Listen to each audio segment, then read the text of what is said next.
I can't think of any better way to visually represent what this president is doing to our country than this. This is the East Wing of the White House, totally demolished today by the president. I honestly, when I first saw this, I thought I was looking at a picture of the US Constitution. I literally did. Uh, that's how close this is a metaphor to what he's doing to the country, to what he's doing to to the Constitution and to our rights. He is living up to his reputation. It's long been said that he destroys everything he touches. And many of us have warned before the election that he would destroy America's democratic institutions. And he's doing exactly that. This is a perfect visual representation of that. I don't think any of us, though, saw him literally destroying the East Wing of the White House. But that's exactly what he's done now. It's really crazy stuff. I mean, you couldn't pick a more perfect picture to show what Trump is doing to the country, what he's doing to our democratic institutions. This is like loony, insane stuff. And not to mention, he promised this wouldn't happen. So we got another issue going on there, too. What he promises, can you believe it? And absolutely, you cannot. Now, for those MAGA people who are constantly on us and saying, hey, you said Trump's going to be a dictator. You said he's going to be this and that. You shouldn't say that. That's unfair. He never said he wanted to do that. Well, I'm going to show you again a clear example of where you can't trust what he says. Now, and I'm not even saying he's lying because honestly, I think there's just as good a chance he doesn't even know what he's talking about. I really do. People are like, oh, he lied about this, he lied about that. And I'm thinking he doesn't even know what it means. He's just blabbing. He's just literally, I think he sometimes gets in front of a microphone and just says what he knows people want to hear. Has no attachment to truth at all. So you want to talk about your Trump derangement syndrome, your TDS. I want to talk about your RDS, your reality detachment syndrome, because this guy is totally detached from reality, or he's literally the biggest liar. It could be a little bit of both, actually. Anyway, in the Washington Post, the White House begins demolishing the East Wing facade to build Trump's ballroom. The president had claimed construction of the $250 million ballroom wouldn't interfere with the existing White House structure. Oh, it won't interfere. Okay, we'll just take your word for it. Demolition crews on Monday began tearing down part of the White House to build President Donald Trump's long desired ballroom, despite his pledge that construction of the $250 million addition wouldn't interfere with the existing building. And listen, I just want to say this. I don't have a problem with them building a ballroom and enlarging the space they have to entertain people at the White House, foreign dignitaries, whatever, That I think the White House has a big need. The president could have a pretty large need to entertain more than 100 people at a time. So I don't have a problem with that. But don't destroy our history, and don't destroy a seriously important and historical part of the White House, the East Wing. Eleanor Roosevelt be rolling over in her grave. I know you MAGA people don't care about that, but this stuff it's just representative of what he's doing to the whole country.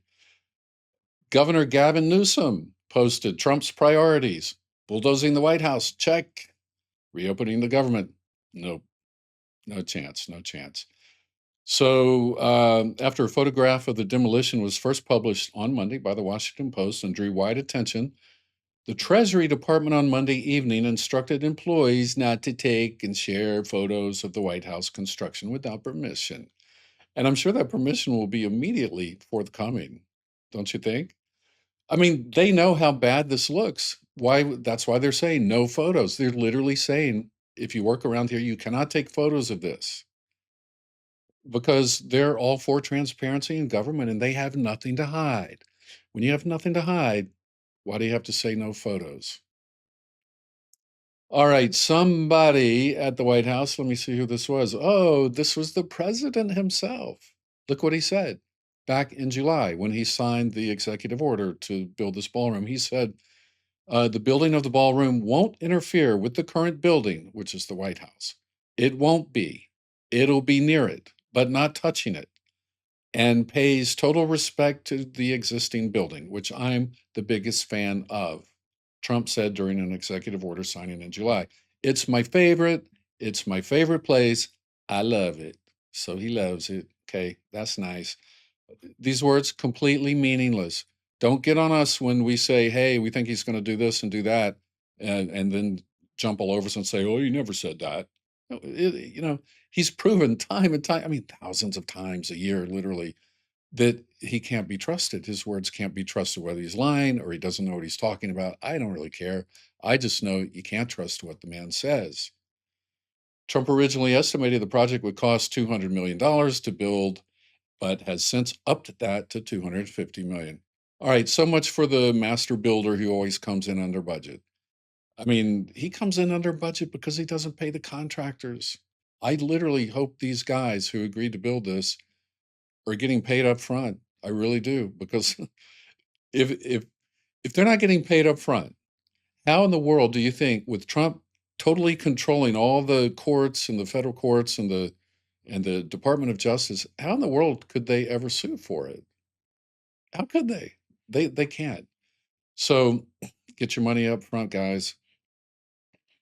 The project was fully financed after receiving donations as large as $25 million from dozens of companies, including Apple, Amazon, Lockheed Martin, and Coinbase. Of course, the crypto crew is on this.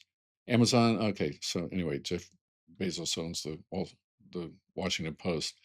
Trump hosted that dinner in the East Room, currently the largest room in the White House, a frequent frustration for the president who has a dinner for these donors. It's a frequent frustration for him, and he has insisted the building needs to be bigger, a bigger venue to host larger groups of VIPs. I I don't I think that's probably true. The space they had before was very small.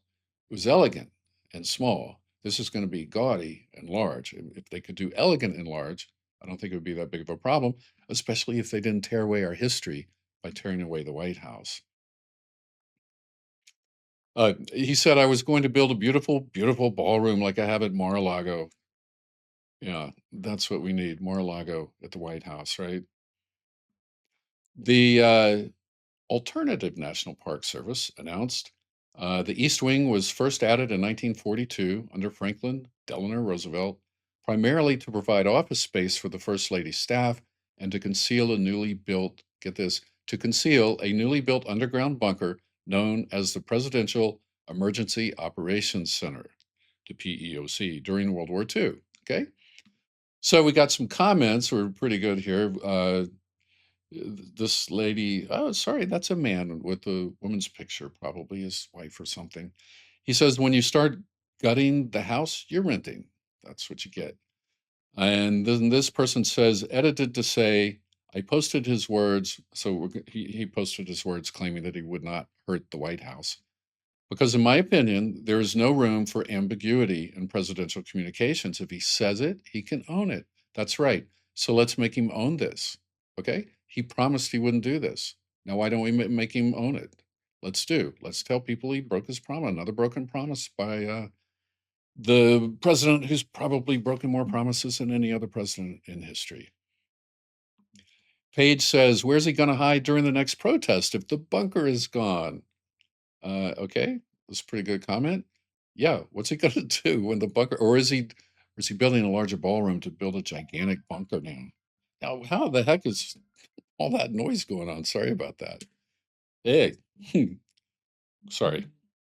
Anyway, I forgot to turn some of the volumes off. I have like 3 or 4 different devices, and it's a lot to turn off all the volumes. Sorry, I missed that one. Anyway, this Lisa says, "What's next? Replacing the torch on the Statue of Liberty with a golden golf club? All right, not a bad idea. Not a bad idea." And Lorraine says, "Look, those open windows that the president said could not be opened back in the summer because they weigh 600 pounds. Look, they're open. It's a miracle. It proves he's God's anointed to save America. He opened the 600-pound windows. Remember when he said that back in the summer? That when somebody was throwing stuff out the windows, he, oh, you can't even open those windows. They're so heavy. Impossible to do. Well, he got it done.